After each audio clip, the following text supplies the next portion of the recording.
Welcome back to Leeds Lately. Look, where to even start with this game? Before we get into it, though, make sure you go ahead and hit that big red button down below. But, bloody hell, honestly, the fact that we only won that game 1-0 will now and forever remain a mystery to me.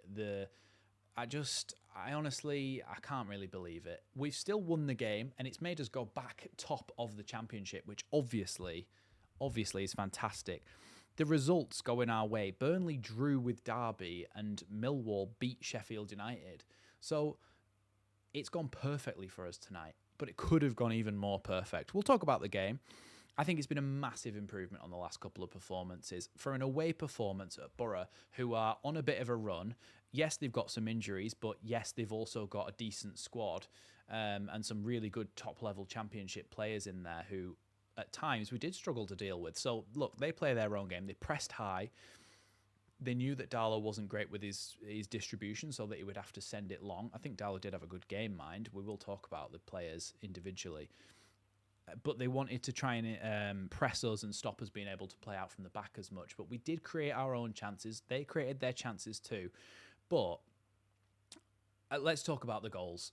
So, first of all, Solomon crosses the ball across the face of the box. Dan James just gets there ahead of Illing Jr., who is kind of a makeshift left-back, but Dan James did so well to get there in front of his man to score. Really happy with that, 1-0 up. Then you've got the Tanaka goal. A terrible corner comes in. It comes back out to Solomon. He whips in a great ball to the back post, and Tanaka puts it in the back of the net. Onside. Nope, linesman calls it offside. It was an onside goal. It should have stood. We should have been 2-0 up and the whole game would have been easier. All right, sometimes linesmen get them wrong. What about in the second half then? Surely there wasn't another one. Surely there wasn't another one later on.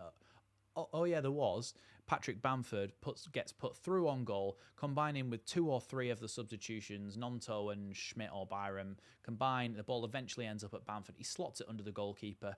Great finish. Bottom corner. Gets called offside. Let's just have a little look at that replay. Oh yeah, he's onside as well.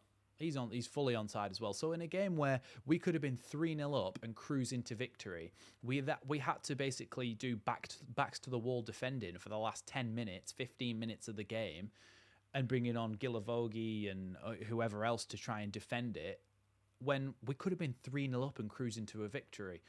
So honestly, if we hadn't have won this game, there would have been, I don't know what would have happened, but there would have been a lot of complaints to the PGMOL. I think that's it, isn't it? Because the standard of linesmanship, if that's even a word, in this game was absolutely shocking, like really bad. We have to say that. And this isn't one of those things, is it, where it's like, oh, well, you should have had a penalty for that, and this maybe should have been a red card, where it's a bit more subjective. This is full-on objective fact. Those were onside.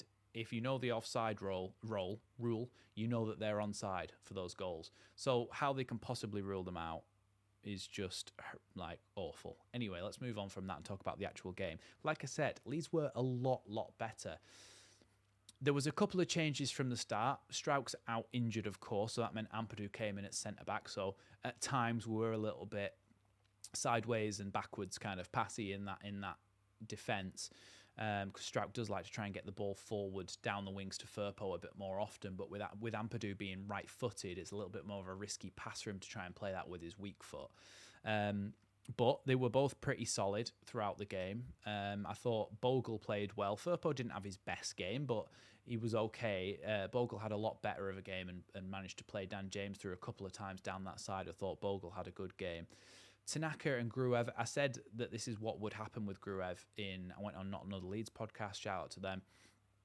And I talked about Gruev, the fact that he covers that kind of left-back position. He covers the full-back. So when Firpo is on, Gruev kind of offers him a little bit more defensive security by basically saying, I'll take those responsibilities for you. So you had Gruev kind of filling in at left-back, making a bit of a back three for Leeds at the back. So Leeds were able to play then out from the back a little bit with more of a base there. So I think he was pretty good. Tanaka made a couple of little mistakes, but when you were talking about his overall game, I think he actually played well, and it was a much improved performance on his last couple, so that's good as well. I feel like everybody had a little bit of a boost in performance. Solomon had his pass across the box to assist Dan James, and he also had the cross that would have been an assist for Tanaka to score, and that was the one that was ruled offside. However, I do think Solomon, other than that, didn't have a great game. He kind of tended to turn back and slow things down a little bit, and a few of his touches were a bit off. I think he just needs a rest, and I think I would be starting Nonto or Ramazani over him, although obviously we heard about the comments that Farke made about Ramazani in the press conference, which I just want to say as well on that. At this stage of the season, you kind of put whatever, like some people come up with their own little moral code, don't they, or whatever, the bollocks basically. And the fact that Daniel Farke's saying things like, oh, he doesn't track back well enough, first of all, I think that's a load of crap, because for, I think it was Bergzorg who had a chance, Solomon should have been tracking back, and Bergzorg was just free at the back post. Solomon was like on the halfway line, just not even bothering to track back. He does not work hard, Solomon, so that can't be something that you level at Ramazani, that he doesn't work hard enough when he comes on. And anyway, whatever kind of code you have to say, oh, well, he's not doing this and he's not doing that in training or whatever, at the end of the day, you're trying to get promoted, aren't you? So you play the best team that you possibly can. So the fact that you're actually hindering your team just because of your own little principles of not wanting to play Ramazani because of these reasons, I think is ridiculous. And you just have to play your best team and bring on your best substitutes. When you're bringing on Isaac Schmidt for Dan James over Laji Ramazani, you got to know something's wrong there. Yes, Schmidt is more of a defensive-minded player, so he'll tuck back in and defend, but I don't get it sometimes. I think Aronson was okay, but he was a little bit wet paper bag again, like he used to be in the Premier League. But, sorry, I just really jumped then. Anyway, the Piru was okay, but his movement, again, when Bamford came on, Bamford really opened up some opportunities by making those runs and having that kind of movement in there. And I think that Bamford played so well. When Bamford came on, I honestly tempted to give him man of the match, because the way that he performed in those last stages, when he really showed his experience and used his body well, got us out of difficult situations, tried to get us forward up the pitch.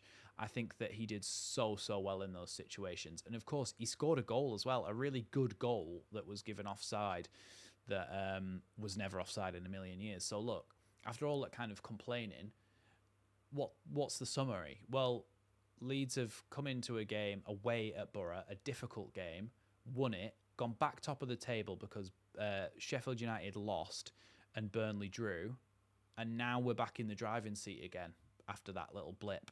5 games to go. A maximum of 100 points is possible now. So let's hope that we go and do that. I'll see you at the weekend for the next game. Live watch along, match reaction, you know the deal.